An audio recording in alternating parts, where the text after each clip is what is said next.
আমরা এর আগে যে ক্লাসগুলো পড়েছি তিনটা টাইপের ম্যাথ করা হয়েছিল। আমরা 1 নম্বর টাইপ পড়েছিলাম যে কোন ব্যবধিতে একটা ফাংশন বৃদ্ধি পায় এবং কোন ব্যবধিতে একটা ফাংশন হ্রাস পায়, এটা একটা টাইপ 1 ছিল। টাইপ 2তে আমরা পড়েছিলাম কোন ব্যবধিতে একটা ফাংশন কনকেভ আপ হয় এবং কোন ব্যবধিতে একটা ফাংশন কনকেভ ডাউন হয়, এবং ওখান থেকে আমরা ইনফ্লেকশন বিন্দু বের করেছিলাম। এবং 3 নম্বর টাইপ আমরা পড়েছিলাম একটা ফাংশনের লঘিষ্ঠ মান এবং গরিষ্ঠ মান কখন থাকে, কিভাবে নির্ণয় করতে হয়। তো এই তিনটা টাইপ মিলে আমরা টাইপ 4 মানে কি টাইপ 1, টাইপ 2, টাইপ 3 মিলে যদি আপনি পারেন। এখন টাইপ 1 এরগুলো যদি থাকে তাহলে আগে থাকতো খ বিভাগে, ছোটো প্রশ্নে খ বিভাগে, আর যদি তিনটা মিলে একসাথে থাকে তার মানে বুঝে নেবেন ওটা গ বিভাগে থাকবে, মানে বড় প্রশ্নে। এখন আপনারা টাইপ 1, টাইপ 2, টাইপ 3 অবশ্যই আগে কাভার করার পরে এটা দেখতে আসবেন, কারণ এই ম্যাথে আপনি তিনটেই বুঝবেন, টাইপ 1, টাইপ 2, টাইপ 3। এখন আপনি টাইপ 1-এ কী করে আসছেন একটু দেখে নেন। আমার এই ক্লাস দেখার আগে টাইপ 1-এ খাতাটা চেক করে নেন, জাস্ট কীভাবে বের করেছেন, মানে ঝামেলা লাগে যায় তো। টাইপ 1 একইভাবে টাইপ 2-তে কী করেছেন, কীভাবে কনকেভ আপ, কীভাবে কনকেভ ডাউন হয়, কীভাবে ইনফ্লেকশন বিন্দু নির্ণয় করতে হয়।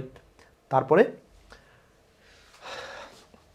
আমরা যে লঘিষ্ঠ মান ও গরিষ্ঠ মান কীভাবে বের করি সেটা আপনারা নিশ্চয়ই স্লাইডে আজকে যে ম্যাথটি দেখতে পাচ্ছেন যে f(x) সমান x³ minus 9x² plus 24x plus 15 ফাংশনের গরিষ্ঠ মান, লঘিষ্ঠ মান, সন্ধিবিন্দু ও ইনফ্লেকশন বিন্দু নির্ণয় করো। দেখেন এখান থেকে আমাদের গরিষ্ঠ মান লঘিষ্ঠ মান বের করতে হবে, আর গরিষ্ঠ মান লঘিষ্ঠ মান বের করতে গেলে তো আপনাকে সন্ধিবিন্দু লাগবেই। আর ইনফ্লেকশন বিন্দু মানে কি কনকেভ ডাউন আর এবং কনকেভ আপ। যদি কোনো একটা পয়েন্টের দুই পাশে, এক পাশে কনকেভ আপ এবং আরেক পাশ কনকেভ ডাউন, অথবা এক পাশ কনকেভ ডাউন আরেক পাশ কনকেভ আপ হয়, তাহলে আমরা সেই বিন্দুটাকে বলতে পারবো ইনফ্লেকশন বিন্দু। তাহলে আপনি বুঝছেন এটা বড় অঙ্ক। তো এখান থেকে জাস্ট আমরা যে মানগুলো আগে বের করব লঘিষ্ঠ মান এবং গরিষ্ঠ মানটা বের করে নিই।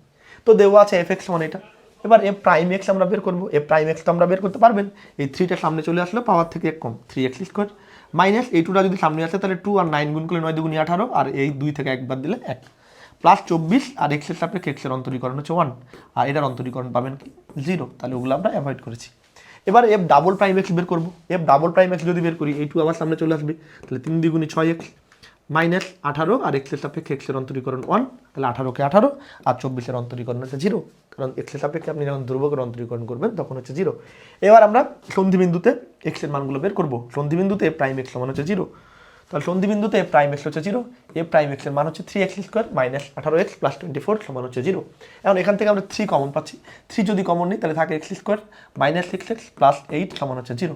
এবার 3টা গুণ ওদিকে গেলে ভাগ, 0কে আপনি 3 দ্বারা ভাগ করলে পাবেন 0, তাহলে আপনি এটা পাইলেন। এবার এটা মিডিল ফ্যাক্টর করবেন, জাস্ট মিডিল ফ্যাক্টর করবেন। 8কে যদি ভাঙেন 4 দ্বিগুণে 8, 4 দ্বিগুণে 8 আর 4 আর 2 কত হয় 6 হয়, তাহলে -4 -2, তাই না? এই মিডিল ফ্যাক্টর তো ক্লাস 6-7 থেকে পড়ে আসছেন, এটা তো আর আপনাকে বুঝিয়ে দেওয়ার কিছু নেই।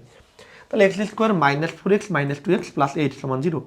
এখন এই দুটা থেকে আমরা x কমন নিই, x যদি কমন নিই তাহলে থাকবে x মাইনাস 4, আর এই দুটা থেকে -2 কমন নিলাম তাহলে থাকবে x মাইনাস 4। এখন এই যে x মাইনাস 4 আর x মাইনাস 4 আর x মাইনাস 2, তাহলে x minus 2 into x minus 4 সমান 0 হয়, তাহলে আমরা x মাইনাস 2 সমান 0, অতএব x সমান কত 2। আরেকটা লিখতে পারবো x মাইনাস 4 সমান 0 আর x সমান 4। তাহলে আমরা দুইটা পয়েন্ট পেলাম, একটা 2 আর একটা 4, তাহলে সন্ধিবিন্দু হচ্ছে 2,4। আমাদের প্রশ্নে বলেছিল না, দেখেন আমাদের প্রশ্নে বলেছিল ভাইয়া কি যে সন্ধিবিন্দু নির্ণয় করো। সন্ধিবিন্দু তার মানে কি x এর দুইটা যে ভ্যালু, x এর ভ্যালু আমরা পেয়েছি কত, একটা 2 আর একটা 4, অতএব সন্ধিবিন্দু, দেখেন লেখা আছে অতএব সন্ধিবিন্দু 2,4। এখন ওই যে x এর মানে যে f যে সন্ধিবিন্দুগুলো পেলাম, এই সন্ধিবিন্দুগুলো আমরা টেস্ট করবো f'(x)। তাহলে x সমান 2 বিন্দুর জন্য আমরা f'(x) সমান এটা লিখেছি। এবার x এর মান 2 বসাবো, তাহলে 6 আর 2 -18, 6 দুগুণি 12 -18, 12 থেকে 18 বাদ দিলে পাচ্ছেন -6। তো এই -6 আপনি কার সাথে তুলনা করবেন, আপনার সাথে, আপনি তো 0। তো আপনি যদি 0 হয় তাহলে বলেন 0 বড় না -6 বড়, অবশ্যই 0 বড়। তাহলে আপনি যদি বড় হন তাহলে বলতে পারবো ভাইয়া x সমান 2 বিন্দুতে ফাংশনটির গরিষ্ঠ মান বিদ্যমান। এগুলো আপনি পারবেন ভাই, এগুলো আমি জানি, আমার বিশ্বাস আপনারা পারবেন। তো অতএব এবার আমরা গরিষ্ঠ মানটা বের করবো, মূল ফাংশনে গরিষ্ঠ মানটা যদি আমি বসাই দিই তাহলে পেয়ে যাবো। অতএব গরিষ্ঠ মান f(x) এটা মূল ফাংশন, অতএব 2 বিন্দুতে পেলাম 2, x এর মান 2³ মাইনাস 9, x এর মান 2² প্লাস 24, x এর মান 2 প্লাস 15, 2³ হচ্ছে 8, 2 দুগুণি 4, 4 9 36, 24 দুগুণি 48, 15, এটুকু ক্যালকুলেশন করলে পাচ্ছি 35। আবার x সমান 4 বিন্দুতে আমরা চেক করার জন্য f'(x) রেডি করবো। আবার x সমান 4 বিন্দুতে f'(x) হচ্ছে 6x মাইনাস 18, তো 4 6 24 মানে 18, 24 থেকে 18 বাদ দিলে পাবেন 6। তাহলে 6 আপনি কার সাথে তুলনা করবেন? 0-র সাথে। তাহলে অবশ্যই 6 বড়, আপনি ছোট হলে কি আপনি লঘিষ্ঠ মান। অতএব x সমান 4 বিন্দুতে ফাংশনটির লঘিষ্ঠ মান বিদ্যমান। এখন লঘিষ্ঠ মান আমরা মূল ফাংশনে বসে দিলেই হয়ে যাবে। তাহলে লঘিষ্ঠ মান f(x) হচ্ছে আমার মূল ফাংশন, অতএব f4 x এর মান আমরা কত 4, তাহলে 4 cube minus 9 4 square plus 24 4 plus 15, 4 cube হচ্ছে 64, 4 4 16, 16 আর 9 গুণ করলে 144, 4 24 96 আর এই যে 15, এইটুকু ক্যালকুলেশন করলে আপনি পাবেন 31। তাহলে আমরা যেটা পাইলাম কি ভাই, যে তাহলে আমরা যেটা পাইলাম যে ফাংশনের গরিষ্ঠ মান, লঘিষ্ঠ মান এবং সন্ধি বিন্দু এবং ইনফ্লেকশন বিন্দু বের করার জন্য আমাদের কি করতে হবে? ইনফ্লেকশন বিন্দু বের করার জন্য আমাদের কনকেভ আপ এবং কনকেভ ডাউন চেক করতে হবে। যদি কনকেভ আপ এবং কনকেভ ডাউন হয়ে যায় তাহলে আমরা বলতে পারবো যে এটা ইনফ্লেকশন বিন্দু, আর ওই বিন্দুটাও আমরা বসাতে পারবো। এখন আপনি অবশ্যই খাতাটা দেখবেন, এখন দেখবেন। তো আমরা কনকেভ আপ এবং কনকেভ ডাউন কীভাবে বের করতাম? আমরা ক্রমবর্ধমান ব্যবধি অথবা কোন ব্যবধিতে হ্রাস পাই, একটি ফাংশন কোন ব্যবধিতে বৃদ্ধি পাই অথবা কোন ব্যবধিতে হ্রাস পাই, এটা নির্ণয় করার জন্য আমরা f প্রাইম x সমান 0 নিতাম, f প্রাইম x সমান 0 নিতাম, দেন ওখান থেকে আমরা x এর ভ্যালুগুলো পেতাম, ওটা কোন ব্যবধিতে বিভক্ত করে এরকমভাবে চিন্তা করতাম। আপনি খাতা দেখলে বুঝবেন। এবার মানে যখন আমরা কনকেভ আপ কনকেভ ডাউন ও f মানে ওটার মতোই, জাস্ট এখানে f ডাবল প্রাইম x সমান f ডাবল প্রাইম x, ওখানে f প্রাইম x থেকে চিন্তা করতাম, এখানে f ডাবল প্রাইম x নিয়ে চিন্তা করতে হবে। তো ইনফ্লেকশন বিন্দুতে f ডাবল প্রাইম x সমান 0। আর যদি বলতো এখানে মানে কোন ব্যবধিতে বৃদ্ধি পায় কোন ব্যবধিতে হ্রাস পায়, তাহলে f প্রাইম x সমান 0 লিখতে হতো। তাহলে ইনফ্লেকশন বিন্দুতে f double prime x equal to 0। এবার f ডাবল প্রাইম x মানে আমরা বসাই দিচ্ছি 6x মাইনাস 8, তাহলে 6x সমান হচ্ছে 18, x সমান 18/6 কাটাকাটি করলে x এর মান হচ্ছে 3। তাহলে আমরা এই 3 x সমান 3, এটা মাইনাস ইনফিনিটি, এটা হচ্ছে ইনফিনিটি, আর এটা 0 মনে করেন, এটা হচ্ছে 3 এই জায়গায়। তাহলে দুইটা ব্যবধিতে বিভক্ত করে, একটা হচ্ছে মাইনাস ইনফিনিটি থেকে 3, মাইনাস ইনফিনিটির বড় x 3 ছোট, আর একটা 3 বড় x ইনফিনিটি এর ছোট। তো এটাই লেখা থাকবে যে এখন x সমান 3 হলে f ডাবল প্রাইম x সমান 0। এটুকু আমরা টাইপ 2 এর ম্যাথে করেছি। তো অতএব x সমান 3 বিন্দুটি সকল বাস্তব সংখ্যাকে মাইনাস ইনফিনিটি চাইতে x 3 বড় আর 3 বড় x ইনফিনিটির ছোট ব্যবধিতে বিভক্ত করে। এখন আমরা এই ব্যবধিতে চেক করব, minus infinity x 3 ব্যবধিতে f double prime x। তো আমাদের f ডাবল প্রাইম x পেয়েছি কত? f ডাবল প্রাইম x হচ্ছে 6x minus 18, f double prime x 6x minus 18। এখন এখানে আপনাকে এমন মান বসাতে হবে যেন মাইনাস ইনফিনিটির বড় আর 3-এর ছোট, মাইনাস ইনফিনিটির বড় আর 3-এর ছোট। তো 3-এর ছোট সংখ্যা কত? 2 হতে পারে, 1 হতে পারে, 0 হতে পারে, -1 হতে পারে, -2 হতে পারে, আপনার ইচ্ছা মতন বসাবেন। আপনারা তো টাইপ 2 দেখেছেন। তো আমরা 3 ছোট একটা 2 নিলাম। এবার যদি 2 বসাই এই জায়গায়, তো 6 × 2 মাইনাস 18, 6 দুগুণি 12 মাইনাস 18, মাইনাস 6 পাচ্ছি, নেগেটিভ পাচ্ছি না। নেগেটিভ মানে পাওয়া কি 0 ছোট পাওয়া, নেগেটিভ পাওয়া মানে কি 0 ছোট পাওয়া। তো আপনি এই জায়গাতে আর অন্য কিছু মান নিতে পারবেন। x এর মান 3 ছোট, আপনি যদি -5 নেন, 6 × -5 minus 18, minus 5 6 30 minus 18 minus 48, negative পাচ্ছেন। তাহলে আপনি যাই মান বসান না কেন, 3-এর ছোট মান যদি বসান তাহলে ওই মানটা কি নেগেটিভ আসছে। নেগেটিভ আসা মানে কি 0-র ছোট আসা। তাহলে 0-র ছোট আসলো, যেহেতু 0-র ছোট আসছে সেহেতু এটা আমরা ডাউন। আমরা এই জায়গাতে যে লঘিষ্ঠ মান গরিষ্ঠ মানের সাথে ঝামেলা লাগাবেন না। লঘিষ্ঠ মান গরিষ্ঠ মানে পড়েছিলাম আপনি 0, আর কনকেভ আপ কনকেভ ডাউনে আমরা পেয়েছিলাম যে যেহেতু এই মানটা কি 0 ছোট হয়ে যাচ্ছে, নেগেটিভ আসছে। নেগেটিভ মানে কি ভাইয়া? ডাউন হয়ে নিচে চলে যাওয়া। তাহলে অতএব মাইনাস ইনফিনিটি থেকে x ব্যবধিত প্রদত্ত ফাংশনটি কনকেভ ডাউন। আবার 3x ইনফিনিটি ব্যবধিতে আবার 3-এর বড় আর ইনফিনিটির ছোট। 3-এর বড় একটা সংখ্যা আপনার ইচ্ছা মতো নিতে পারবেন, 100 200 300 1 লাখ 1 কোটি। তো 3-এর বড় সংখ্যা আমরা 4 নিলাম। তো 6 × 4 মাইনাস 18, 4 6 24 মাইনাস 18, 24 থেকে 18 বাদ দিলে 6। অবশ্যই এটা 0-এর বড়, অবশ্যই এটা হচ্ছে 0-র বড়। তাহলে যে f ডাবল প্রাইম x 0-র বড়, আর 0-র বড় হলে এটা যেহেতু বড় সেহেতু আপ, বড় মানে আপ। তাহলে 3x ইনফিনিটি ব্যবধিত প্রদত্ত ফাংশনটি কনকেভ আপ। এখন আমরা ইনফ্লেকশন বিন্দুর সংজ্ঞাটা পড়েছিলাম এরকমভাবে। আমরা যে বিন্দুটা পেয়েছি 3, এই জায়গায় 3 মনে করেন, এই পাশে হলো কনকেভ ডাউন আর এই পাশে হলো কনকেভ আপ। যেহেতু এক পাশ কনকেভ ডাউন এক পাশ কনকেভ আপ, দুই পাশ দুই রকম, সেহেতু আমরা বলতে পারবো ইনফ্লেকশন বিন্দুটা হচ্ছে কত 3। এখন এই পাশে কনকেভ ডাউন এই পাশে কনকেভ ডাউন, তাহলে ইনফ্লেকশন বিন্দু পাইতাম না। আবার এই পাশে কনকেভ আপ এই পাশে কনকেভ আপ, তাও পাইতাম না। দুই পাশ দুই রকম হতে হবে, এই পাশ কনকেভ আপ, এই পাশ কনকেভ ডাউন, ঠিক আছে, এই পাশ কনকেভ ডাউন, এই পাশ কনকেভ আপ, এটাও ঠিক আছে। তাহলে এটা লিখে দিয়েছি যে অতএব x সমান 3 বিন্দুর বাম দিকে কনকেভ ডাউন, দেখেন বাম দিকে কনকেভ ডাউন আর ডান দিকে কনকেভ আপ, তো কনকেভ আপ এবং কনকেভ ডাউন হওয়ার কারণে সুতরাং আমরা বলতে পারলাম যে ভাইয়া হ্যাঁ x সমান 3 বিন্দুটি হচ্ছে ফাংশনটির ইনফ্লেকশন বিন্দু। আশা করি এই ম্যাথ আপনার কোনো প্যারা দেবে না, কারণ এগুলো আমরা আগে করেছি। তো এই রিলেটেড টাইপ 4-এ আমরা আর ম্যাথ করে দিতে চাচ্ছি না, কারণ টাইপ 1, টাইপ 2, টাইপ 3 এই তিনটা টাইপ 3 মিলেই কিন্তু টাইপ 4। তো আপনি তিনটা টাইপ তো আপনাকে করে দিয়েছি, তাহলে এই অঙ্কগুলো আপনাকে অবশ্যই প্র্যাকটিস করতে হবে। বড় প্রশ্নের জন্য ধরে রাখেন যে এইগুলো থেকে প্রশ্ন আসবে, আপনার ধরে রাখেন এগুলো থেকে আপনার প্রশ্ন আসবে। তাহলে আপনাকে অবশ্যই, যদি আমাকে বা আমার ক্লাস আপনাদের ভালো লাগে বা যদি আমাকে একটা সম্মান দিতে চান, তাহলে অবশ্যই এই হোমওয়ার্কগুলো করবেন। এই হোমওয়ার্কগুলো করবেন, করার পর আমাদের গ্রুপগুলোতে দিবেন, দেখাবেন কোনটা পারছেন না।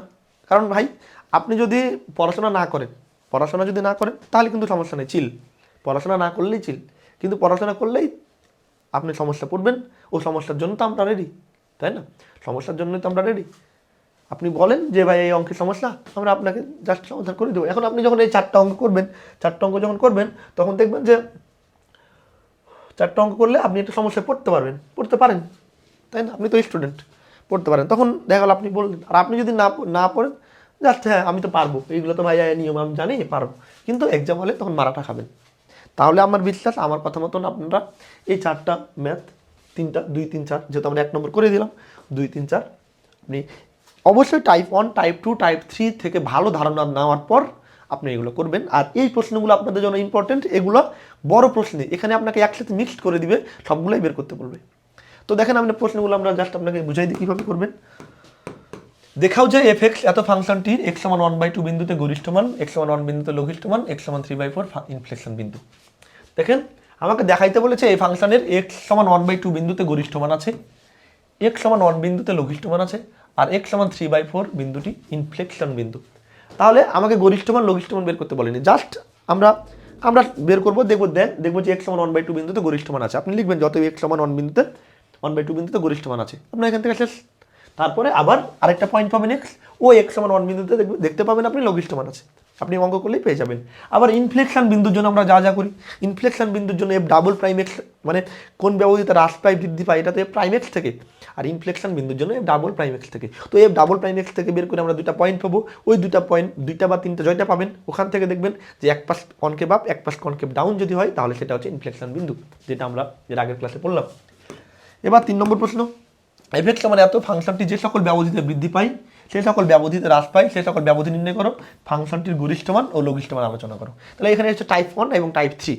টাইপ 1 এটাতে আছে টাইপ 2, এটা হচ্ছে 2 + 3, আর এটা হচ্ছে 1 আর 1 + 3। দেখেন কোন ব্যবধিতে বৃদ্ধি পাই, কোন ব্যবধিতে হ্রাস পাই, এটা বের করার জন্য আমাকে f'' বের করতে হয় না, f''x থেকেই আমরা কাজ করতে পারি।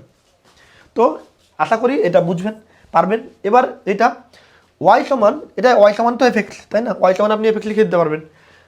এত ফাংশনটির বৃহত্তম মান মানে কি? সর্বোচ্চ মান, গরিষ্ঠ মান, ক্ষুদ্রতম মান মানে কি? লঘিষ্ঠ মান নির্ণয় করো। বক্রতার বিন্দুসমূহ, দেখেন বক্রতার, আমরা তো জানি ইনফ্লেকশন বিন্দু, তো ইনফ্লেকশন বিন্দু হচ্ছে ইংরেজি কথা, আর ওটার বাংলা হচ্ছে বক্রতার বিন্দু। যদি আপনাকে বলে বক্রতার বিন্দু নির্ণয় করো, তাহলে আপনি বুঝে যাবেন ইনফ্লেকশন বিন্দু। তাহলে দেখেন আপনি যদি হোমওয়ার্কগুলো না করেন, এটা তো বুঝতেন না যে ইনফ্লেকশন বিন্দু আর বক্রতার বিন্দু একই। আপনার প্রশ্নে বলে বক্রতার বিন্দু কি, তখন আপনি বললেন যে স্যার তো করায়নি এগুলো, কিন্তু আপনি যেটা মানে আপনাকে পড়ানো হয়েছে, তাহলে কি ভাইয়া ইনফ্লেকশন বিন্দু যা, দেখেন আমি আপনাকে এখানে একটা ব্র্যাকেট দিয়ে আপনাকে লিখে দিয়েছি, কারণ আপনি তাহলে মনে থাকবে আপনার যে হ্যাঁ এটা ইনফ্লেকশন বিন্দু। তাহলে বক্রতার বিন্দু সমূহ নির্ণয় করো, দেখাও যে বক্রতার বিন্দু বৃহত্তম ক্ষুদ্রতম বিন্দুর মাঝামাঝিতে অবস্থিত। বক্রতার বিন্দু বৃহত্তম ও ক্ষুদ্রতম বিন্দুর মাঝামাঝি অবস্থিত। তো দেখবেন আমরা বক্রতার ইনফ্লেকশন বিন্দু যখন পাবেন, তখন দেখবেন যে এটা, এই বক্রতার বিন্দুটা বৃহত্তম এবং ক্ষুদ্রতম মানের মাঝামাঝিতে অবস্থিত। আপনি তো বৃহত্তম মান এবং ক্ষুদ্রতম মান পেয়ে যাবেন, তাই না? এই যে বৃহত্তম মান, এটা হচ্ছে ক্ষুদ্রতম মান। মনে করেন বৃহত্তম মান পেলেন 10 আর ক্ষুদ্রতম মান পেলেন 5, তাহলে এর মাঝামাঝি সংখ্যা কত? 5 আর 10 এর মাঝামাঝি সংখ্যা তো 6, 7, 8, 9, আরও দশমিক আছে। তাহলে এবার বক্রতার বিন্দুটা মনে করেন পেলেন 6। তাহলে বলেন তো এই বক্রতার বিন্দুটা বৃহত্তম আর ক্ষুদ্রতম মানের মাঝামাঝিতে অবস্থিত না? তাহলে এখান থেকে আপনি বৃহত্তম মানটা বের করতে পারলেন, ক্ষুদ্রতম মানটা বের করতে পারলেন, বক্রতার বিন্দু সমূহ বের করতে পারলেন। ইনফ্লেকশন বিন্দু আমরা যেভাবে বের করেছি আগের ক্লাসগুলো দেখে পারবেন। তারপর দেখাও যে বক্রতার বিন্দু, তাহলে আমরা বক্রতার বিন্দু তো পেয়ে যাবো, ক্ষুদ্রতম মান পাবো, বৃহত্তম মান পাবো, দেখতে পাবো ওই বক্রতার বিন্দুটা, ইনফ্লেকশন বিন্দুটা বৃহত্তম এবং ক্ষুদ্রতম মানের মাঝামাঝিটাই অবস্থিত। তো আশা করি আপনি ম্যাথগুলো করবেন, দেন করার পর আমাদের বা আমার ইনবক্সে আপনি দেখাবেন যে ভাইয়া হয়েছে। যদি এতটুকু আপনাদের মানে দায়িত্ববোধ বলেন বা আমাদের প্রতি রেসপেক্ট থাকে, তাহলে অবশ্যই আপনারা এই ম্যাথগুলো করবেন। মানে আপনাদের শেষ টাইপের ম্যাথগুলো করে দেবো, এগুলো অতটা আপনাদের পরীক্ষার জন্য ইম্পর্টেন্ট না, অত আসে না, তারপরেও আপনাদের জন্য করে রেখেছি। অবশ্যই ম্যাথগুলো ইম্পর্টেন্ট না এর জন্য যে করবেন না এমনটা না, আমরা করে দিয়েছি তার মানে বুঝে নেবেন এগুলো আপনাকে করতে হবে। তো টাইপ 5-এ দেখেন আমাদের যে প্রশ্নগুলো আছে, যে 100 মিটার পরিসীমা বিশিষ্ট, বাংলা লেখা থাকবে ভাইয়া, বাংলা লেখা থেকে আপনাকে ফাংশন বানাতে হবে। 100 মিটার পরিসীমা বিশিষ্ট আয়তক্ষেত্রের ক্ষেত্রফল কখন গরিষ্ঠ হবে? তাহলে দেখেন 100 মিটার পরিসীমা, এটা দেওয়া আছে কি পরিসীমা সমান 100। আমাকে কার মান বের করতে বলছে? আয়তক্ষেত্রের ক্ষেত্রফল। আমরা একটা অঙ্ক করেছিলাম যে x হয় সমান যদি 4 হয়, তবে 4x প্লাস 2y এর গরিষ্ঠ মান অথবা লঘিষ্ঠ মান নির্ণয় করো, এরকম টাইপের। তো আমাদের এইটার লঘিষ্ঠ মান বের করতে বলেছিল, তখন এইটা আমাদের মেন ফাংশন আর এইটা ছিল শর্ত, ওর নিয়মে আমরা এটা করব। তো দেখেন আমাদের পরিসীমা বলে দিয়েছে 100 মিটার, তাহলে এটা শর্ত 100 মিটার পরিসীমা। আর আমাকে গরিষ্ঠ মান বের করতে বলেছে ক্ষেত্রফলের, তাহলে আমরা ক্ষেত্রফল, আমাদের মূল ফাংশন হচ্ছে ক্ষেত্রফল আর শর্ত হচ্ছে পরিসীমা, কারণ ক্ষেত্রফলের তো বের করতে বলেছে রে ভাই। তাহলে আমরা মনে করি যেহেতু এটা আয়তক্ষেত্র, তাহলে মনে করি আয়তক্ষেত্রের দৈর্ঘ্য x আর আয়তক্ষেত্রের প্রস্থ y, অতএব আয়তক্ষেত্রের ক্ষেত্রফল হচ্ছে xy আর আয়তক্ষেত্রের পরিসীমা হচ্ছে 2 ইন্টু দৈর্ঘ্য যোগ প্রস্থ। এখন আমরা প্রশ্ন মতে আমাদের যে শর্তটা দেওয়া আছে পরিসীমা 100 মিটার, তাহলে আমাদের পরিসীমা 100 মিটার শর্ত দেওয়া আছে আর আমরা পরিসীমা পেলাম 2 ইন্টু এক্স প্লাস ওয়াই, তাহলে লিখতে পারবো যে প্রশ্ন মতে 2 ইন্টু এক্স প্লাস ওয়াই সমান হচ্ছে 100। এই 2টা গুণ এদিকে গেলে ভাগ, তাহলে এক্স প্লাস ওয়াই সমান হচ্ছে 50। আর এখান থেকে আমরা ওয়াইয়ের মান বের করবো, ওখানে দেখেন এক্স ওয়াই সমান ছিল 4, তখন আপনি ওয়াই সমান বের করেছিলেন 4/x, তাহলে এখানেও আমরা ওয়াইয়ের মানটা বের করে নেব। তাহলে ওয়াই এটা প্লাস এক্স, এদিকে গেলে মাইনাস এক্স, তাহলে ওয়াই সমান 50 মাইনাস এক্স, এটা 1 নম্বর সমীকরণ। আমাকে ক্ষেত্রফলের গরিষ্ঠ মান বের করতে বলেছে, তাই না? কারণ ক্ষেত্রফল আমরা বের করতে পারবো, তাহলে আয়তক্ষেত্রের ক্ষেত্রফল হচ্ছে দৈর্ঘ্য গুণিত প্রস্থ, তাহলে ওটাকে আমাদের মূল ফাংশন হচ্ছে ক্ষেত্রফল হচ্ছে কি ভাইয়া fx।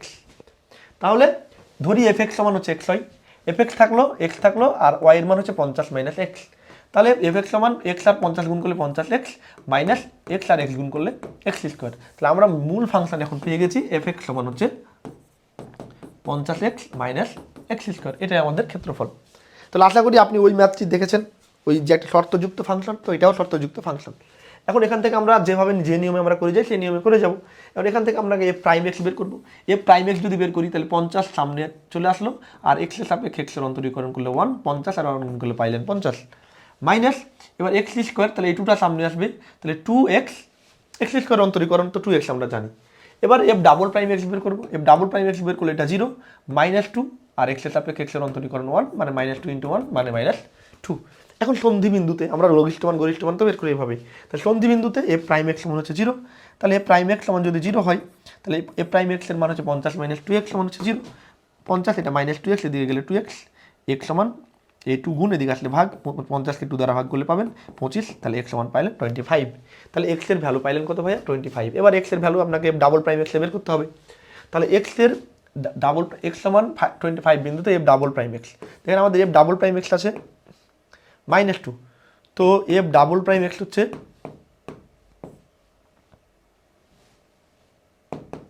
F double prime x হচ্ছে -2 আর আপনি x সমান 25 বসাবেন, x সমান 25 বসাবেন, তো এখানে কোনো তো x এর বংশই নাই রে ভাই, এখানে তো কোনো x এর বংশই নাই, তাহলে এফ প্রাইম এক্স এর মানও -2, এফ প্রাইম ওয়াই এর মানও -2, আপনি যাই বসান না কেন এফ প্রাইম 25 এর মানও -2, কারণ এখানে তো x এর মান নেই। তাহলে আমরা এফ প্রাইম এক্স সমান পাইলাম -2, তাহলে এই -2 আপনি 0-র সাথে তুলনা করবেন, অবশ্যই আপনি বড় 0 বড়, তাহলে এফ প্রাইম 25 লেস দেন 0, অতএব x সমান 25 বিন্দুতে ফাংশনটির গরিষ্ঠ মান রয়েছে। অতএব x সমান 25 বলে আমাদের মূল ফাংশন যেটা y সমান, আমাদের এখান থেকে দৈর্ঘ্য আর প্রস্থ বের করতে বলছে, তাই না? আমাদের দৈর্ঘ্য আর প্রস্থ, তাহলে x এর মান আমরা 25 পেয়ে গেছি, x এর মান যদি 25 হয় তাহলে এক্সের মান যদি 25 হয় তাহলে আমরা বলতে পারবো এটা দৈর্ঘ্য 25। আর এবার শর্তে আমরা যদি এক্সের মানটা বসাই দিই ওয়াই সমান 50 মাইনাস এক্স, তাহলে 50 মাইনাস এক্সের মান 25, তাহলে 25। তাহলে এটা আমরা গরিষ্ঠ মান পাচ্ছি কখন? এখানে তো আমরা বলে দিয়েছি যে এটা গরিষ্ঠ মান থাকবেই। তো গরিষ্ঠ মান থাকবে কখন? যখন এক্সটাও 25 ওয়াইও 25, মানে দৈর্ঘ্য আর প্রস্থ যদি একই হয়, একই না 25 হয়, দুটাই 25 হয়, তাহলে সেখানে আমরা গরিষ্ঠ মান থাকবে। ওরা বলেছে না যে ক্ষেত্রফল কখন গরিষ্ঠ হবে, তাহলে ক্ষেত্রফল কখন গরিষ্ঠ হবে? যখন আয়তক্ষেত্রের দৈর্ঘ্য এবং প্রস্থ দুটোটাই 25 হবে। তো দেখেন যে দৈর্ঘ্য 25 ও প্রস্থ 25 হলে আয়তক্ষেত্রের ক্ষেত্রফল গরিষ্ঠ হবে। আশা করি এই শর্তযুক্ত ফাংশন আপনারা কীভাবে তৈরি করবেন এটা পেরেছেন। এবার এরকম টাইপের আমরা আরও আপনাদের হোমওয়ার্ক দিব। তো দেখেন 40 মিটার 400 মিটার পরিসীমা বিশিষ্ট আয়তক্ষেত্রের ক্ষেত্রফল কখন গরিষ্ঠ হবে? একই নিয়মে 400 মিটার, তাহলে এটা দৈর্ঘ্য গুণিত প্রস্থ 2 ইন্টু এক্স প্লাস ওয়াই সমান 400। এখান থেকে আপনি 2টা পাঠিয়ে দেবেন 200, ওয়াই সমান পাবেন 200 মাইনাস এক্স, এটা আপনার শর্ত। আর ক্ষেত্রফল বলেছে ক্ষেত্রফল আপনি পাবেন এক্স ওয়াই। ক্ষেত্রফল কখন? তাহলে ক্ষেত্রফলের এক্স ওয়াই, এবার এক্সের মান এখানে ওয়াইয়ের মানটা বসাই দিবেন, একটা ফাংশন পাবেন, ওখান থেকে গরিষ্ঠ মান বের করবেন, দেন দৈর্ঘ্য প্রস্থ পেয়ে যাবেন।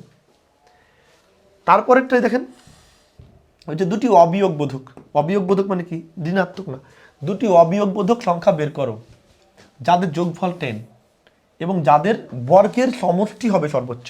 তার শর্ত হচ্ছে দেখেন আপনাকে বের করতে বলছে বর্গের সমষ্টি সর্বোচ্চ, বর্গের সমষ্টি। তাহলে আমরা দুইটা সংখ্যা যদি নিই, একটা এক্স আর একটা ওয়াই, তো আপনাকে বর্গের সমষ্টি মানে কি ভাইয়া? X square plus y square, এটা আপনার ফাংশন, কারণ বর্গের সমষ্টি হবে সর্বোচ্চ, তাহলে এটা আপনার ফাংশন। আর এই যেটা শর্ত যাদের যোগফল 10, আমি যদি একটা এক্স নিই একটা ওয়াই নিই, তাহলে পাবো এক্স প্লাস ওয়াই সমান 10। তো এখান থেকে আপনি ওয়াই সমান পাবেন 10 মাইনাস এক্স, দেন আপনাদের যে মূল ফাংশন এটা এফ এক্স সমান x square plus y square. এবার ওয়াইয়ের মানটা এখানে বসাই দিবেন, ক্যালকুলেশন করবেন, লঘিষ্ঠ মান গরিষ্ঠ মান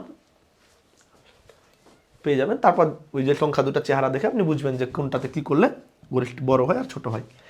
একইভাবে 10কে এমন দুটি অংশে বিভক্ত করা যাতে অংশদ্বয়ের বর্গের সমষ্টি ক্ষুদ্রতম হয়। দেখেন এটা আপনার ফাংশন, অংশদ্বয়ের বর্গের সমষ্টি ক্ষুদ্রতম। তাহলে অংশ দুটা যদি আমরা একটা এক্স নিই একটা ওয়াই নিই, তার মানে বিষয়টা হচ্ছে x square plus y square, এটা ক্ষুদ্রতম আপনাকে বানাইতে হবে, এটা আপনার ফাংশন। আর এখান থেকে শর্ত তৈরি করতে হবে, দুইটা আমরা যদি নিই একটা এক্স একটা ওয়াই, তাহলে এক্স প্লাস ওয়াই সমান 10, তাই না?